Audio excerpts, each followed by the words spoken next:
Welcome to this episode of Raw Talk, a segment where I get real, raw, and honest about the shit that's happened in my life and how it's shaped me into the person I am today. Today I'm going to tell you about something that I haven't really shared with anyone in my life other than like my closest family and friends, because there is so much shame associated with it, and there's still so much anger and hatred that I have towards the situation because it happened at a point where I couldn't really fight for myself. I didn't know how to fight for myself, and it was a couple weeks before the entire world went on lockdown in March of 2020.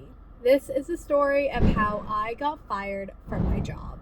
So let's back it up a bit. For those of you who don't know me, I have a PhD. While I was in grad school and I was completing my PhD, I was also teaching at a faculty at a local college. At this college, I was teaching biochemistry labs. I was also teaching lectures there, and I was teaching chemistry labs. I was a full-blown lab instructor. There were semesters where I was working 15 hours a week there on top of my full-time job as a research scientist doing my PhD. When I tell you I love teaching, and I especially love teaching science. And while I was teaching here, I grew such a deep connection with my students. I think primarily because a lot of these students were, one, they were mature students, and two, they were international students, primarily from India. Now, I grew up in a city where there was a large population of Indian people. And so some of my best friends growing up, or most of my best friends growing up, are of that background. I think I connected so much with these students because they had such a deep desire to do well and just succeed in this new country that they were doing their education in. And so for me, as somebody who loves science and loves teaching, I also love teaching people who want to learn. And so this was a match made in heaven. I loved working here. I worked here for 3 years. And of course, I built a really strong relationship with my students while I was teaching at the college, and I was also completing my PhD. I was starting to dabble in the world of TikTok. I would create really fun like grad school memes in my research lab, and then I would also create like educational science videos in my teaching lab. Now, I did have a few videos go viral, and some of my students did recognize me from my TikTok. And of course, the students, like, this was when TikTok was really just starting to get like big, and so kids got really excited about it, and they were like, can we make a TikTok together? Can we make a TikTok together? And I kept saying no, maybe like at the end of the semester, once the semester is done, because I didn't want there to be any bias there. I didn't want there to be any distraction there. We're not supposed to have like electronic devices in the lab, although a lot of people had them in the lab, and I had to keep them in the lab because of safety issues, because I would teach like at very late hours of the night, and so I didn't feel safe being in a classroom in an empty building at like 10 o'clock at night as a young woman. And so I always had my phone on me as for safety related precautions, but that's besides the point. Anyways, fast forward, it was the end of the semester, and I was like, all right, it's the end of the semester, let's do something fun as a class. We'll do a quick little dance in the lab. There was no lab supplies out, there was nothing. And this is something that wasn't breaking any rules as per my contract at the college. And so we did the video, we posted it to TikTok.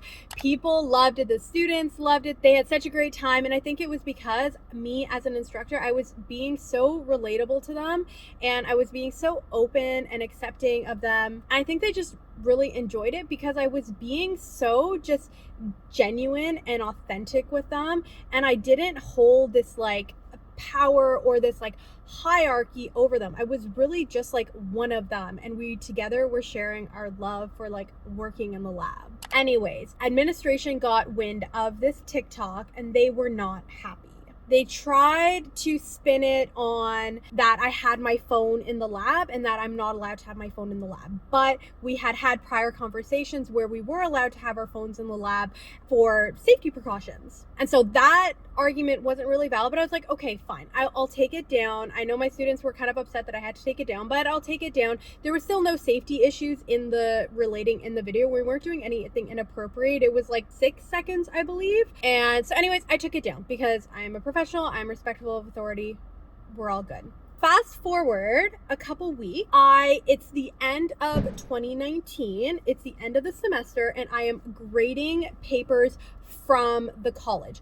keep in mind, I also worked at the university and I did a little TikTok about me grading the papers. Keep in mind, you can't see what I'm grading. You can't see the names of the students. You can't see anything. It's just me marking. It was just basically a end of year type of like, there's so much marking at the end of the year. This is a drag. It was one of those types of videos. Okay. But no identifying factor. Anyways, administration, at this point, I am pretty sure that the vice dean or the acting dean at the time in this faculty had it out to get me, because ever since she started and she met me, it was just like something on something on something. There was always something wrong. And up until that point, I have only ever received positive feedback from my colleagues at the college and my students. And honestly, I care more about the students because I care about my students learning. And so if they're having a positive experience and they're learning and they're enjoying their time at the college, then that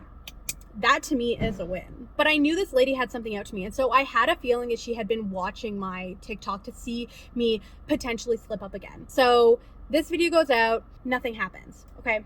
Fast forward, I'm now in the new semester in January. I'm teaching, I have my classes again, everything. I don't hear anything from that time. Okay, I don't hear anything from what happened in the semester prior. So I had administration reach out to me and they had notified me that a student wanted to redo their exam. But because this exam had already been written the semester prior, they needed me to create an entirely new exam for the student to take. Not only create an entirely new exam, keep in mind, I'm not getting paid for this, create it, administer it, mark it, update their grades, all of this. All of this took probably over 10 hours of work.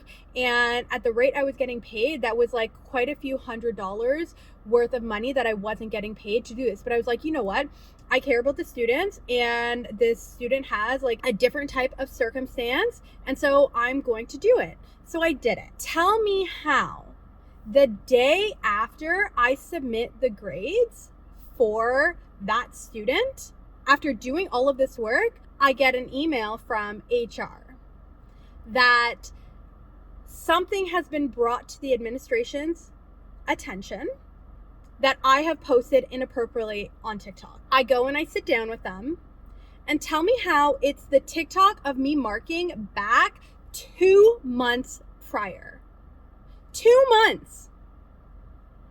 And on that TikTok, they have screenshots of comments being made about how inappropriate I am of a professor. How could I do that? This is disgusting. Using language that people literally on TikTok do not use.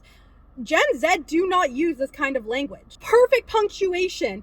And it's from user 5, 6, 7, 8, 9, 10, 11, 12. Like, it's from these random spam accounts, okay?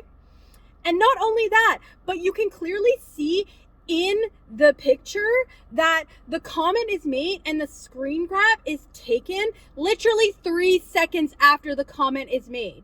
And then those comments obviously were deleted right away because I never saw them. And so who would try and plant false comments about the nature of my content?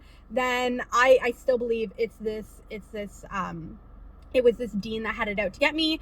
And she needed something. She needed proof to just the final straw to get me out. Fine, lady, do what you need to do. You do you. But I know in my heart that I did not do anything wrong. And I only had positive feedback from my students about their time learning in my lab. But the funny part is, and you're probably catching on to this right now, this was apparently brought to the administration's attention back in December of 2019. But it wasn't brought to my attention until February of 2020, after I had done all of that additional work. So clearly they had this planned to sack me, but they needed to get that last drop of work out of me. And so they waited until I had done it, and then they got me.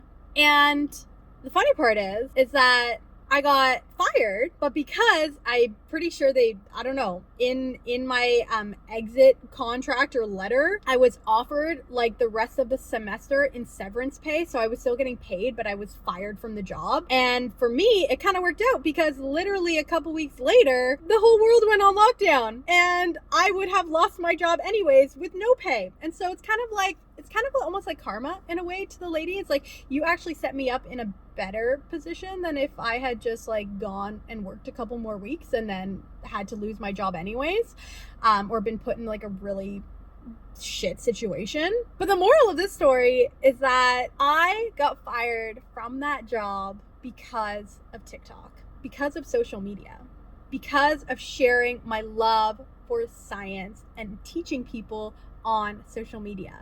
And the irony is that now I am living my dream life. I've created my dream life, a life that I couldn't have even dreamed of in the past. And I am making a full-time income doing just that. I am teaching people on social media, and I'm sharing my love of science and education on social media for the world to see, and I am making a living from that. So in the end, I guess like at the time I was super mad. I was going to get like an employment lawyer to try and fight it and whatever, but then of course pandemic happened, and I was like, well, what am I going to do now? But I want to know from you, what are your thoughts?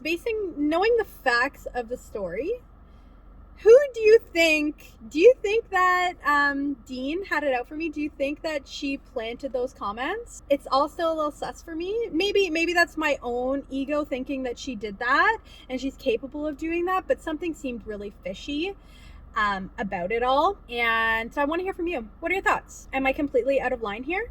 I don't think so, but I would love to hear. Thank you so much for listening to this rant and this edition of Raw Talk. Until next time, keep shining.